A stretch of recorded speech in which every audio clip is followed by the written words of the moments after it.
fois, on l'oublie. Alors, ici, je dois insérer une colonne, OK? En sachant qu'à gauche, j'ai une liste et là, potentiellement, j'ai autre chose. Donc là, je fais un clic droit, insérer, j'ai une nouvelle colonne, sauf qu'on se rend compte qu'ici, on retrouve la même chose que ce qu'on a à gauche. Donc, dans le cas présent ici, ces deux éléments, j'en ai besoin. Donc, je les garde. Mais si j'en avais pas besoin, il faudrait penser à les supprimer. OK? Ici, on a dit qu'on a quoi? Le délai. Donc, on va mettre le délai. Bien. La question, c'est que, étant donné qu'on a fait une insertion de colonne, il faut vérifier dans cette colonne si on n'a pas un reliquat d'une règle qu'on a à gauche. Donc, on sélectionne la colonne entière comme ça. On va dans Données, ensuite Validation de données, et on vérifie qu'on n'a rien. Là, en l'occurrence, il n'y a rien. Donc, on n'a pas de souci majeur. Donc, on valide. Et avant vide, il faut ajouter encore une colonne adresse. Alors, donc ici, on va insérer une On colonne. va sélectionner Alors, là, on sélectionne la colonne. On fait un clic droit, insérer. Sauf que là, maintenant, on va mettre ici l'adresse. Le problème, c'est que ici, dans cette colonne-là, en fait, je vais avoir certainement ce qui est en rapport avec ce cas. Donc ici, il faut que je fasse attention. Je sélectionne la colonne et je vérifie ce qu'il y a dedans. Donc, pour vérifier, on va dans Données, Validation de données. Et là, on se rend compte qu'on a une règle. Et la règle, elle correspond à ce qu'on avait à gauche. Donc, il faut absolument penser à effacer tout. Et on clique sur OK. Bien.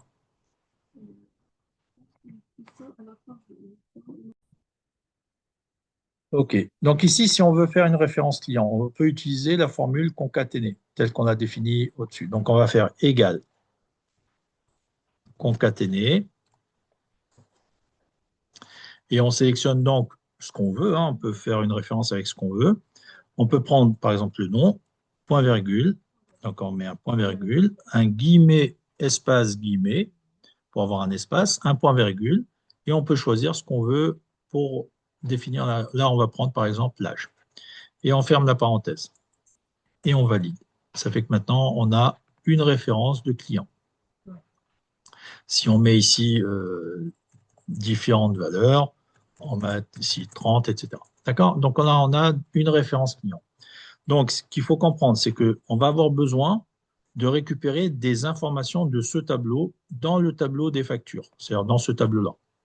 Et pour cela, on va faire une recherche V. Donc, pour faire une recherche V, pour se repérer, on va mettre les numéros de colonne au niveau de chaque colonne. Donc là, je mets 1, 2, je sélectionne les deux valeurs et je viens ici et je glisse jusqu'au bout de façon à avoir les numéros déjà tout prêts. Voilà. Et donc là, on va pouvoir savoir à quel numéro de colonne on a besoin d'aller chercher pour faire une recherche V. Donc là, je mets tout simplement un centré pour avoir la valeur au milieu. Et on peut même mettre une petite bordure de façon à ce que on voit plus clair. OK? Alors maintenant, le tableau des clients, ici, on a un délai. Un délai, on va mettre ici 30 jours, 60 jours, 45 jours et 30 jours. OK? La question maintenant qui suit, c'est qu'on va compléter le tableau des factures. Donc, au niveau des factures, qu'est-ce qu'on a? Par contre,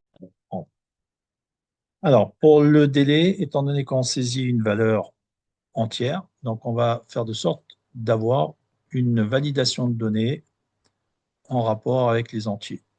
Donc là, on va aller chercher cette valeur-là. Et donc, on sélectionne la colonne, on va dans Données, on va dans Validation de données, on sélectionne ici Nombre entier, et on va définir par rapport aux valeurs qu'on veut avoir dans cette colonne, on va définir la borne inférieure et la borne supérieure. Donc, on peut mettre toutes les règles qu'on veut, bien sûr. On va prendre compris entre, ici 1 et 60, de façon à avoir la possibilité de mettre des échéances, enfin des délais, en fonction de ce qu'on veut entre ces deux bornes. Ensuite, on fait de sorte de compléter le tableau des factures. Donc là, au niveau du tableau des factures, dans la première colonne, on va faire une concaténation. Donc là, on va faire la référence qu'on a fait juste avant. Et ici, on va devoir faire une concaténation pour avoir une référence. La date de facture, on va avoir ici valide date. Ensuite, le client, étant donné qu'on ne peut pas avoir autre chose que ce qui existe dans ce tableau et donc dans la référence client, c'est-à-dire en fait, si je vais chercher la référence client, donc ref client qui est là, on ne peut choisir un client que s'il existe ici. Donc, au niveau de la facture, ici, obligatoirement, je dois avoir une liste. Donc ici, je vais mettre valide liste. OK. Ensuite, au niveau de l'adresse, du fait que l'adresse appartient au client et que le client, c'est dans le tableau client, ben, l'adresse, elle va être en rapport avec la colonne numéro 9 qui sera ici. Donc, si je mets ici une adresse, je mets ici 15 rue des Cerises. Et si, pour aller vite, je descends comme ça pour avoir une suite, je vais avoir des adresses différentes. Alors, donc, si je reviens au niveau de la facture, l'adresse ici, ce sera une recherche V en rapport avec la colonne numéro 9. Donc ici, je fais recherche V. Ensuite, la ville, cette ville qui est dans ce tableau n'appartient pas au tableau des villes, mais elle appartient au tableau du client. D'accord? Donc la ville qui est là, c'est celle-là qu'on va aller chercher et pas la ville du tableau ville. Donc on va aller chercher la colonne numéro 10. Donc je viens ici et là, ce sera une recherche V de la même manière. Le code postal, c'est pareil, il appartient au client, puisque en gros, ici, on a les éléments du client. Donc là, c'est pareil. Si on devait récupérer le code postal, ben, il faut récupérer la colonne numéro 11 du tableau des clients. Donc là, on va faire ici une recherche V. Ensuite, la date d'échéance. Alors la date d'échéance, elle est en rapport avec le délai du client. Donc pour cela, on a besoin d'avoir ici le délai du client. Donc on va insérer une colonne. On fait un clic droit, insérer. On se rend compte qu'ici, on a récupéré la liste de gauche. Donc, pour ça, ça va, il n'y a pas de souci. Ici aussi, donc là, il n'y a pas de souci. Par contre, ici, il faut vérifier si on n'a pas quelque chose en rapport avec ce qui est à gauche. Donc, on va vérifier en allant dans Données, validation de données. Là, on n'a rien, donc ça ne pose pas de problème. Ensuite, ici, on va mettre le délai.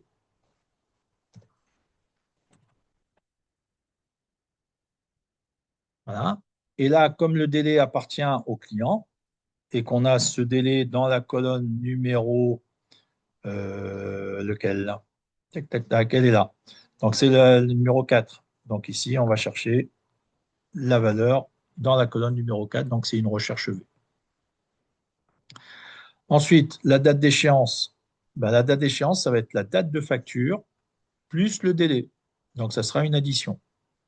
Et ça sera une addition de date. Est-ce que j'ai ça dans ma liste? Non. Donc je vais la compléter. Donc je viens ici et je mets addition de date. Si je reviens ici, je vais avoir ici donc une addition avec une date. OK? Ensuite, le montant hors taxe. Ici, ça va être une saisie de nombre décimal. Donc, le problème, c'est que pour saisir, il faut avoir des protections. Et pour cela, on va mettre validation décimale. Donc, ensuite, le taux de TVA. Donc, le taux de TVA, il va y avoir un format pourcentage. Donc, ici, on va chercher le format pourcentage. Et donc, on voit qu'on ne l'a pas. Donc, on va aller dans le tableau des formats et on va rajouter du fait que ici, on a une formule concaténée. Donc, on ne touche à rien dans cette colonne. On vient dans la deuxième et on met ce dont on a besoin pour avoir le nécessaire. Donc ici, on va mettre pourcentage. Voilà. Et donc, on voit bien que la référence se met automatiquement du fait qu'on a la formule déjà faite. Ensuite, donc ça veut dire que là, on a à choisir ici le format pourcentage. On voit que ça dépasse, donc on va sélectionner la ligne entière et on va aller dans Accueil et on va dans Retour à la ligne automatique. Ensuite, ici, on a donc un format pourcentage, mais on a aussi le fait qu'on ne doit pas faire d'erreur au niveau du taux. Donc, si on écrit ici quelque chose qui est en rapport avec un autre sujet, ça veut dire qu'on a une erreur. Donc ici, il faut faire attention et faire une validation de données en rapport avec la saisie. D'accord? Donc on va avoir ici à choisir, puisque c'est un taux de TVA, le taux de TVA, c'est une décimale. Donc on va faire ici valide décimale. Ensuite, le montant de la TVA, ben, c'est la multiplication du montant hors taxe par le taux de TVA. Donc ici, ça doit être une multiplication. Le problème, c'est qu'on n'en a pas. Donc, il faut aller le rajouter dans la liste. Donc, ici, on va mettre multiplication. OK. Et donc, si on revient sur la facture, là, on va sélectionner multiplication. Alors, on va descendre encore. Voilà.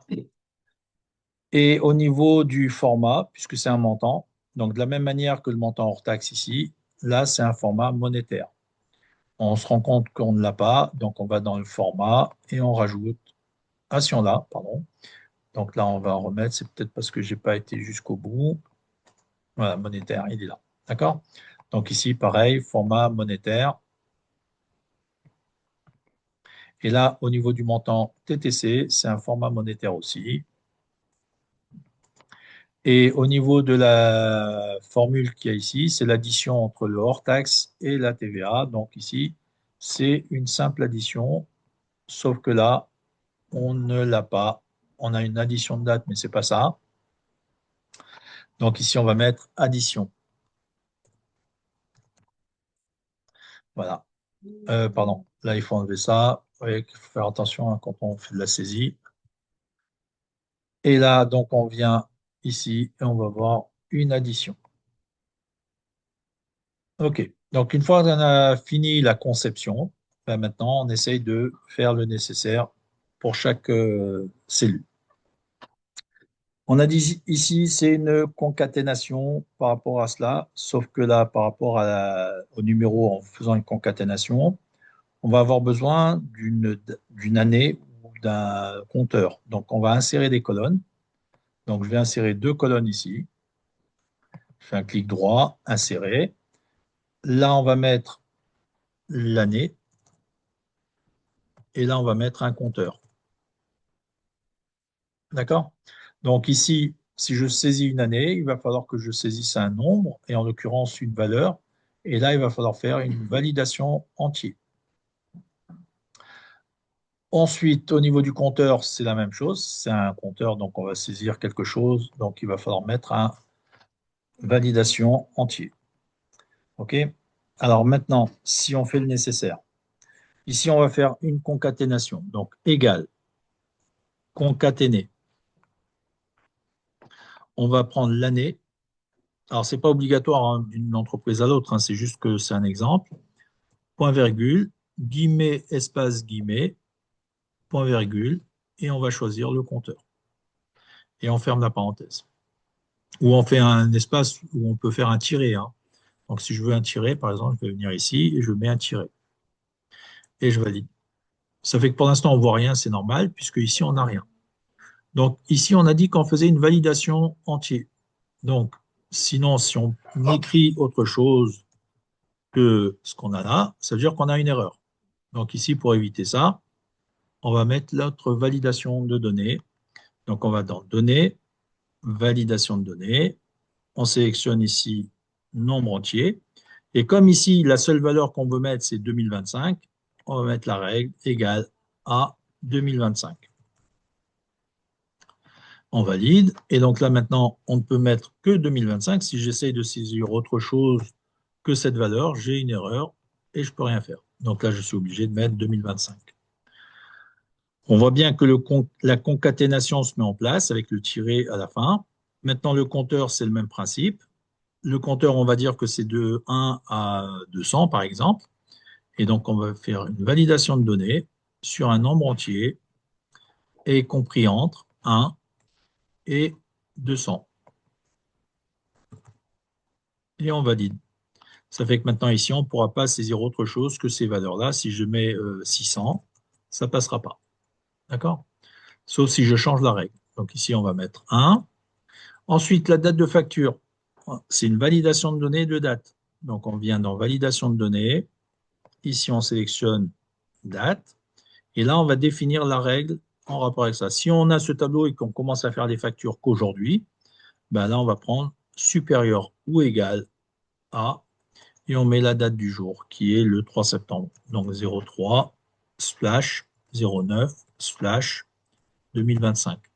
Ce qu'il faut faire attention, c'est que c'est ce format-là qu'il faut mettre dans cette cellule. D'accord?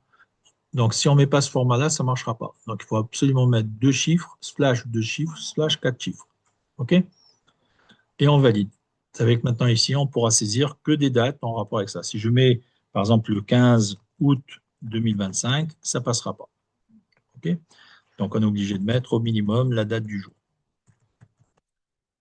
Ensuite, le client, on a dit que c'est une valide liste. Donc, on va chercher une liste. Donc, on va dans Données, Validation de données, on va dans Liste, on sélectionne la source, on fait FNF3 et on va chercher la ref client. On valide et on valide à nouveau. Ça fait que maintenant, on a bien notre ref client qui se met en place. L'adresse, c'est une recherche V. La recherche V en rapport avec l'adresse qui est dans le tableau des clients. Non, moi, vous avez un client. Moi, j'ai un client. Hein? Non. Alors, ici, en passant ici, en fait, là, c'est ref client. Donc là, c'est ref client. Et donc, il faut qu'on insère une colonne pour mettre le nom client. Donc, on va clic droit, insérer. Ici, on met nom client. Ici, le nom du client, bah, c'est la valeur qui est dans le tableau des clients. Donc, la référence, elle est là dans la colonne numéro 1. Le nom, c'est la colonne numéro 2. Donc, ici, il faut que j'aille faire une recherche V en rapport avec la colonne numéro 2. Donc, on va le faire. Alors, le problème, vous voyez que là, ici, maintenant, j'ai la même chose que ce que j'ai à gauche parce que j'ai fait une insertion de colonne. Donc, ici, il faut enlever cette liste. Pour enlever la liste, on va dans Données, Validation de données. Et là, comme on a la liste de gauche, on fait effacer tout et on valide. Et là, maintenant, on fait notre recherche V. Alors, je vais élargir un peu la colonne pour qu'on voit mieux. Et on fait égal recherche V. On sélectionne la valeur cherchée qui est la référence du client, qui est la première colonne du tableau des clients. On met un point virgule. On va la chercher dans le tableau des clients, donc on met tab et on va chercher tab client du fait qu'on a nommé tous nos tableaux de la même manière. Ensuite, on met un point virgule et on va chercher le nom qui est dans on a dit quelle colonne? Alors si on ne se souvient plus, on annule tout, on recommence et on va chercher la colonne en question. Donc là, on va chercher le nom du client. Alors le nom du client, il est dans la colonne numéro 2. D'accord? Donc on va chercher dans la colonne numéro 2. Donc on recommence, égal recherche V. On sélectionne notre référence, point virgule, tab client, point virgule, et c'est la colonne numéro 2, donc on met 2, point virgule, et on fait correspondance exacte. Et on ferme la parenthèse. Et on valide. Donc là, on a bien, oui. Est-ce que ça vous dérange pas pour la ref client? Donc là, maintenant, on va faire le travail pour l'adresse. Donc on va dire c'est une recherche V, donc c'est égal recherche V. Alors, avant de faire la recherche V, on va chercher le numéro de colonne de l'adresse. Donc, si on revient dans Client, l'adresse, c'est la colonne numéro 9 ici. Donc là, je viens dans ma feuille facture et je fais égal recherche V. Je vais chercher donc la référence client qui est en rapport avec la première colonne du tableau client, point virgule, tab client, point virgule, et on a dit que c'était la neuvième colonne. Donc on met 9, on met point virgule, et on fait correspondance exacte. Et on ferme la parenthèse. Voilà. Reprendre. Alors, là, donc, on va faire de sorte maintenant de récupérer la ville. Donc, la ville, c'est une recherche V en rapport avec le tableau des clients. Donc, là, la ville, elle se situe dans la colonne numéro 10. Donc, on vient et on fait égal recherche V. On sélectionne la référence du client, qui est la première colonne du tableau client. On fait un point virgule, tab client, point virgule. On va mettre la neuvième colonne, point virgule, correspondance exacte, et on ferme la parenthèse. Alors là, on s'est trompé. Donc, ce n'était pas la neuvième, c'était la 10e. Donc, quand c'est comme ça, on vient rectifier ici et on met 10. Ensuite, le code postal, donc c'est la colonne numéro 11. Donc, on va aller chercher cette fois-ci la colonne numéro 11. Donc, on peut soit faire la formule recherche V exactement comme on a fait là en mettant 11, soit, puisqu'on a déjà la formule toute faite ici, on sélectionne la formule sans le égal, d'accord? On fait CTRL-C, donc on copie, on fait échappe, parce qu'il faut sortir de la formule, on vient dans cette cellule et on fait CTRL-V. Sauf que là, on n'a pas la formule toute faite, donc il faut mettre le signe égal cette fois-ci devant. Et on valide. Ça fait que maintenant, on a la même chose que ça, bien sûr. Donc, il faut maintenant juste changer le numéro de colonne. Donc, on a bien, cette fois-ci, le code postal. Donc, si on vient prendre maintenant le délai du fait que ça vient du même tableau, donc le délai, il est dans la colonne numéro 4. Donc, on peut faire la même opération. On vient ici, on recopie notre formule. Sans le égal, on fait CTRL-C, on fait échappe, on vient dans la cellule, on fait CTRL-V, on met le signe égal devant, on valide, on a la même chose que ce qui est à gauche, et là on vient changer à la place de 11, on met 4, qui correspond à la quatrième colonne. Comment? Donc là, ici, la date d'échéance. Donc ici, la date d'échéance, ça va être la date de la facture, plus le délai, donc égal. Et on va chercher la date d'échéance, enfin la date de facture, donc qui est ici, plus le délai qui correspond à ce qu'on a là. OK? Donc, on va avoir ici la date d'échéance. Ensuite, le montant hors taxe, on a dit que c'est une simple saisie. Donc là, on va faire une saisie avec une validation de données. Donc, si je mets ici 1512, vous voyez que là, ça passe. Pourquoi ça passe? Parce que je n'ai pas d'éléments qui bloquent ce que je viens de faire. OK? Donc, si je décide que les factures sont de l'ordre de 0 à 500 euros, enfin de 1 à 500 euros, ici, je ne pourrais pas saisir ça. Donc, il faut faire une validation de données en rapport avec une décimale. Donc, je viens dans validation de données, je sélectionne ici décimale, et ici, je vais dire compris entre 1 et 500, par exemple. OK? Donc, si je fais ça, je ne pourrais plus saisir 1512. D'ailleurs, on voit un petit triangle ici et on nous dit qu'il y a une erreur. OK? Donc là, le problème, c'est que je ne pourrais plus saisir 1512. Si je ressaisis, il me refuse. OK? Donc là, maintenant, je vais supprimer et donc je vais mettre un montant qui correspond à ce que j'ai besoin. OK? Alors ensuite, le taux. Donc ici, il faut que je fasse un format pourcentage. Donc là, je vais venir là et on va venir faire soit un clic droit, format de cellule. Et là, on vient dans format pourcentage avec deux décimales. OK, soit on sélectionne ici accueil et on vient chercher le format pourcentage ici. OK, c'est le même principe. Donc, on va mettre ici un taux de TVA qui est de 20. Alors, si je fais ça, on a bien 20. Si on double-clique et qu'on met, si je supprime tout, et qu'on fait 20, vous voyez que là, on a la multiplication par 100. Donc, il faut faire attention ici à mettre 20 simplement, en cliquant une seule fois. Ensuite, le montant de la TVA. Le montant de la TVA, c'est une multiplication. Donc, on fait égal le montant hors taxe multiplié par le taux de TVA. Et on valide. Ça fait que là, on a le montant de la TVA. On nous a dit qu'il fallait mettre le format monétaire. Donc là, on sélectionne la cellule. On peut venir ici faire la touche contrôle pour sélectionner plusieurs cellules en même temps. Je prends la deuxième et je prends la troisième, puisque ces trois cellules, elles doivent avoir le format monétaire. Donc, je viens ici et je clique sur monétaire. OK? Et là, maintenant, j'ai à faire l'addition avec le montant hors taxe plus le montant de la TVA. Et on valide. OK?